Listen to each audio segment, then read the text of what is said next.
Welcome back to Houston Life. If you're planning a trip, you might be thinking big cities, big adventures, but travel experts are noticing a growing trend in 2025 with folks seeking out smaller, more remote destinations away from all the hustle and bustle of urban life. It is called Townsizing, and Travelzoo senior editor Gabe Saglie joins us now from Elko, Nevada, population 20,000. And get this, the host of the largest gathering of cowboy poets. Gabe, I mean, resident cowboy there. I've never seen you in Fringe. How does it feel?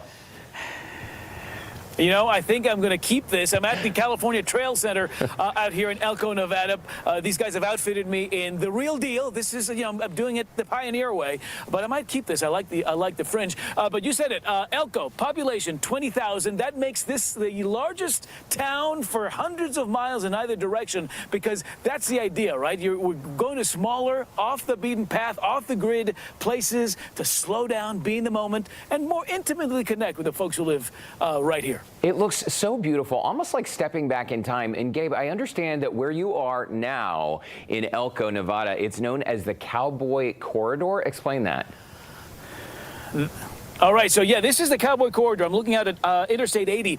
It's about a 400-mile stretch, so if you're a road tripper, this is perfect. It connects the eastern border of Nevada with Utah to the western border of Nevada with California. You can do it over a couple of days. Elko, a 20,000 population, again, the biggest city along the way, but there are about a half dozen other little towns. Lovelock, just up the way here, population 2,000. And this is where that cowboy culture, that Western history remains very much alive and well. You know, Elko was founded in 1868 by settlers who were heading toward California, but then they found gold in the local hills, and so they settled. In fact, gold mining continues to be the biggest industry in this part of the country today. That and the buckaroo culture. That's what they call cowboys out here, Derek. Buckaroos.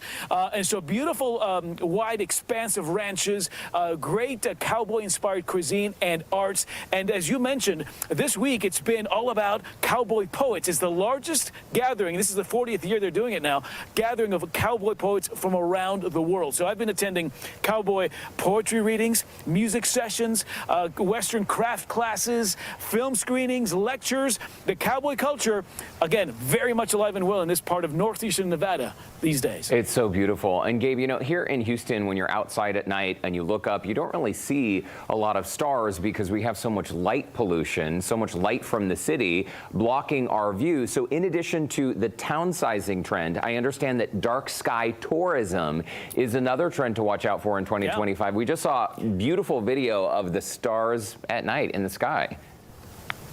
Yeah, and this is, we've been tracking this for the last couple of years. People actually looking for these celestial happenings and actually driving to these places to be able to witness the skies in a very special way. There are no big cities in this part of Nevada. There's no light pollution, so yeah, you're able to see the night sky in a jaw-dropping way. Stars, constellations, planets, galaxies even with the naked eye in a way that you can simply not do it when you're in a big city. The Perseid meteor shower drew a lot of folks here last year. It happens every mid-July to late August. It's obviously coming back this summer. The astronomers are telling us that August 12th and 13th, Derek, is when that Perseid meteor shower will peak in 2025. People are already making reservations to be in Elko and the surrounding towns for that because they're expecting to see about 200 meteors per hour streaking across the heavens, across the night sky. So, yeah, that's creating its own movement. And I got to tell you, I've been out here for a couple of days. That night sky is so dramatic, so deep, so dark that it's almost emotive. But you got to be away from lights. You got to be away from the big cities to be able to take it all in. Yeah, you know, Gabe, my sister and her family, they lived not far from there for many years. And I remember feeling like I hadn't quite seen the sky until I had seen it from a place like that. Before we let you go, Gabe, so let's go back to this downsizing trend. So if people want to plan a trip and they want to get out there, because I understand being outdoors, having an adventure is a big part of this downsizing appeal. What's the best way to plan an itinerary? Because it looks, I mean, will you give people a ride on your wagon there? Is that even your wagon? Is that a real cow behind you? Well, listen, I'm riding off into the sunset in this thing once we're done here, Derek. And yes, people, you know what I learned, by the way, is that these wagons, people weren't riding in them. They put their stuff, their belongings in the wagons. They would walk alongside the wagons as they made their way west. So it was a pretty treacherous and ambitious experience. It would take 4.5 months to cover the 2,000 miles that today by car we can do in 2 or 3 days. But yes, I think aside from the connecting with the folks on the ground, this Townsizing movement is forcing people to connect with Mother Nature at her most unspoiled. This part of the country is considered one of the most untouched natural spaces, and it's drawing people who love the mountains, the Ruby Mountains here. Some people call them the Swiss Alps of Nevada. Elevation up to 13,000 feet. They do heli-skiing during the winter season. Now, you've got to be really good at skiing, Derek, but they'll take it by helicopter, and then you're skiing your way down the Ruby Mountains. And of course, in the spring, you're doing the hiking, the mountain biking, beautiful alpine lakes up there, so a lot of fishermen will come out here for that. You're golfing out there in the middle of middle of this expansive natural open space.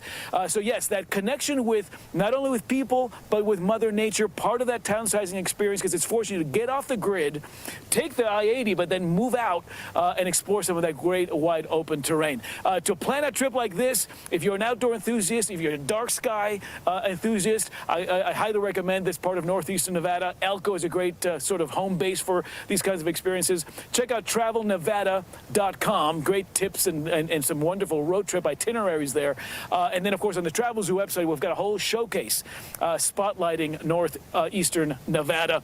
And I want you to make your reservations now, Derek. I'm thinking Elko in August, and we'll just watch the meteors all night long. That sounds like a plan to me. I just have to get one of those coats with all the fringe. I'm going to get one in your size. Okay. We'll match. Perfect. I'll hold you to that. Gabe Saglie, right. You have one of the best jobs in the world. It's always great to see you and follow along with your adventures. By the way, we will be sharing Gabe's guide to Townsizing on our website, HoustonLife.tv. My gosh, that is beautiful out there.